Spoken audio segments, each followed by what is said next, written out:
பள்ளி செப்டிக் டேங்கில் விழுந்த 3 வயது குழந்தை பலி. நிர்வாகத்தின் அலட்சியத்தால் நடந்த விபரீதம். வாங்க என்னன்னு சொல்லி பார்க்கலாம். அதுக்கு முன்னாடி நம்ம சேனலை சப்ஸ்கிரைப் பண்ணலாம், சப்ஸ்கிரைப் பண்ணிக்கோங்க. இப்ப தகவலுக்குள்ள போகலாம்.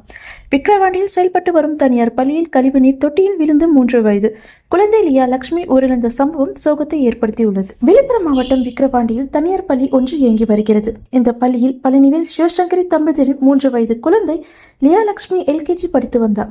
இந்த பள்ளியில் கழிவறை அருகே செப்டிக் டேங்க் அமைக்கப்பட்டிருந்தது. இதன் மூடி முழுமையாக சேதம் அடைந்துள்ளது. இதன் அருகே விளையாடி கொண்டிருந்த சிறுமி லியா லட்சுமி சேதமடைந்த இரும்பு மூடி மேலே ஏறி நின்று கொண்டிருக்கின்றார். அப்போது எதிர்பாராத விதமாக சிறுமி கழிவுநீர் தொட்டியின் உள்ளே விழுந்திருக்கிறார். மற்ற குழந்தைகளின் அலறல் சத்தம் கேட்டு அங்கு வந்த ஆசிரியர்கள் சிறுமியை மீட்கும் முயற்சியில் ஈடுபட்டனர். உள்ளே விழுந்த சிறுமி விஷவாயு தாக்கி சம்பவ இடத்திலேயே உயிரிழந்தார். தகவல் அறிந்த சம்பவ இடத்துக்கு வந்த போலீசார் சிறுமியின் உடலை மீட்டு பிரேத பரிசோதனைக்காக அரசு மருத்துவமனைக்கு அனுப்பி வைத்தனர்.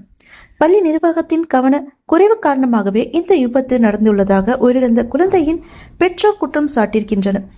மேலும் இந்த சம்பவம் குறித்து வழக்கு பதிவு செய்து போலீசார் விசாரணை மேற்கொண்டு வருகின்றனர்.